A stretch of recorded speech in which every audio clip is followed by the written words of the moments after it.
Hello everyone, this is Jen Rogers with Art and Whimsy with Jen. Today we're going to start by ripping the edges of our sheet music. The sheet music and the templates can all be found in the description. There'll be a link in there for you. Just rip, rip, rip, rip, rip. We want to get all the edges just ripped so they blend in nicely. Now we position it, see where we want to put it. Now we're going to decoupage that down. So I'm using Mod Podge to do that. There's other things that you can use to decoupage it. I'm doing underneath, putting a nice coat on, and then I'm going to put a coat around the edges. I'm not doing too much on the music itself because I don't want it to bleed. It came off the printer and I'm afraid that it would bleed a little bit too much. So I'm being really careful and I'm spreading it with my scraper there, the palette knife. Now we're going to trace our tracer, and it's just graphite paper and the tracer that's in the link, and it doesn't have to be perfect. We just want to have an outline of where we're going to be painting. So now we're going to start painting, and we're going to do the teacup, a pink, and I'm going to do like a turquoise blue for the kettle. So light inside, just doesn't have to be perfect, just get along the edge there. Trimming it out. Now we're doing a little bit darker pink for the teacup. I'm going to actually be going a little bit darker later, but I'm going to let this dry and a little bit before I put on the more magenta color. So we're just doing just right around the edges. Get it so that, there we go. So now we're going to outline the tea kettle. I find that when you outline it first, it's a lot easier to fill in. So I really suggest doing a nice outline, and I am just using a straight brush. It's I think it's a 1/4 inch brush, and just going along the lines. Again, it doesn't have to be perfect. You can change the shape a little bit. I actually changed the shape on the top part of the tea kettle a little bit so it was more rounded, and just going to come down. Now when I paint, I'm going to be filling in, and it's going to go over those circles. So if you want those circles to show through, you can do a couple things. You could do a lighter color on the teapot so that they show through, or you can outline them in a Sharpie after you use the graphite paper, and that will help that to show through a little better. I don't worry about it because I'm just going to do circles wherever I want, and they're pretty easy. I'll show you, they're pretty easy to paint. So now we're going to quickly finish this off. Filling in. You might have to come back over on spots, but that's okay. Just let it dry and then come back over. Next thing we're going to do is I'm going to start to fill in the hearts. I'm doing a Tuscan red, and I might do a little bit lighter red over it, but I'm starting with the Tuscan red. You can do these multiple colors, anything that you want. Now I'm going to come in with the magenta and just do a little bit more highlighting, a little bit more pink. I'm gonna blend some of the lighter pink back in, but I just kind of wanted something a little bit deeper. And I'm gonna shadow a little bit with the lighter pink. Just something fun. It doesn't have to be perfect, and you can keep coming back until you're happy with it. I'm gonna put a little heart in the middle. I don't like these hearts as much as I thought I would when they dried, so we're doing a little bit lighter red over it, more of just a regular red. There we go. Now I'm going to start with the circles. I decided to use magenta. You could use white, you can use pretty much any color you want. You could do purple, but I stuck with the magenta that I actually put on the teacup. And we're just getting those on there. They don't have to be perfect.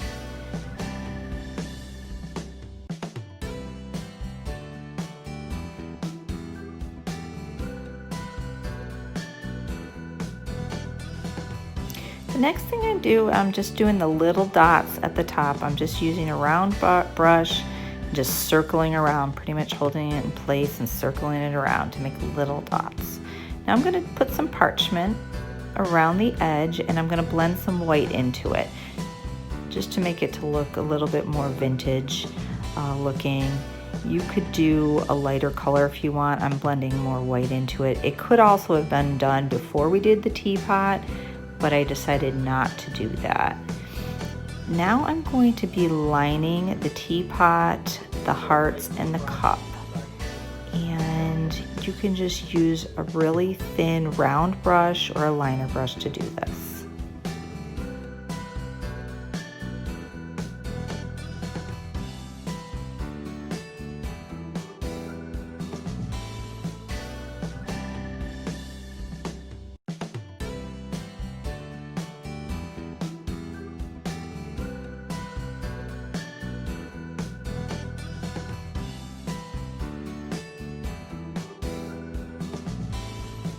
After I'm done highlighting these, I'm going to do a little white highlight on the hearts.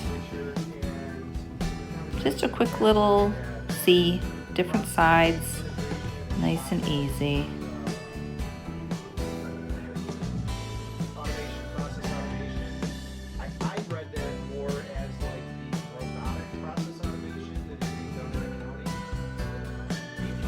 Now that I'm done highlighting, I'm going to do some stenciling. I'm going to make sure that all the parts I'm stenciling on are dry, and then I'm going to take some small stencils. I have a butterfly, I have a dragonfly. I'm going to probably do a couple little hearts as well. If you don't have any stencils, you can feel free to freehand them. You could do some hearts easily, and probably a couple little butterflies. You could do more music notes or anything that you feel would kind of just make it more fun. I'm gonna use the metallic green for my first stencil. It's from Deco Art.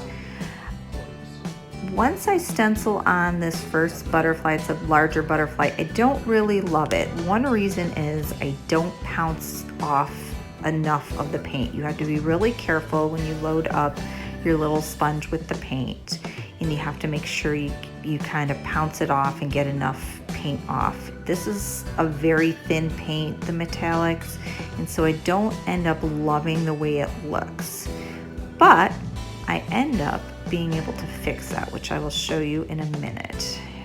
And once I pull it up, it kind of looks to me a little blobby. So I wasn't really happy with that. I ended up doing the smaller butterfly, and that looked pretty cute, but I wasn't really very happy with the other one. Supposedly any manual process.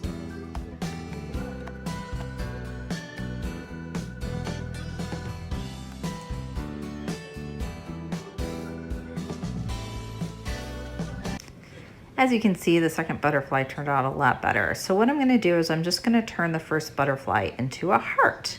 I'm gonna use the same color, so I'm just doing a little quick drawing so I know where I wanna be, and it doesn't have to be perfect. This is super light so that I kind of have an idea of where I wanna be. And I'm gonna take a flat edge brush and just make it into a heart. You can always fix mistakes with acrylic paint. That's what makes it kind of easy and fun, because if you don't like something, let it dry and paint right over it.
Now that I've done stenciling, I'm going to do a little bit more highlighting. I'm highlighting the love and the gold heart that I did, and I'm going to do around the edges of some of the other hearts and do some white accents in the hearts as well.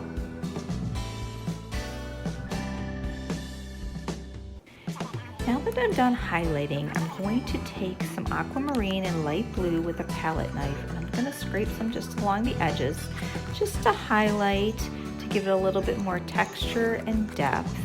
You don't have to do this. I like to do this with a lot of my different paintings. It gives it a little bit more texture, and I think it's a cool effect. You can use whatever color you'd like if you decide to do this, but you certainly don't have to do it. Once the painting's dry, you can either leave it or you can seal it. You can use a Mod Podge, you can use a liquitex gloss or a matte to seal that if you'd like. And there we have it, Cup of Love. I hope you enjoyed yourself and learned something. I'd love to see everybody's paintings. If you want to see more paintings, just follow me at Art and Whimsy with Jen. Thanks so much.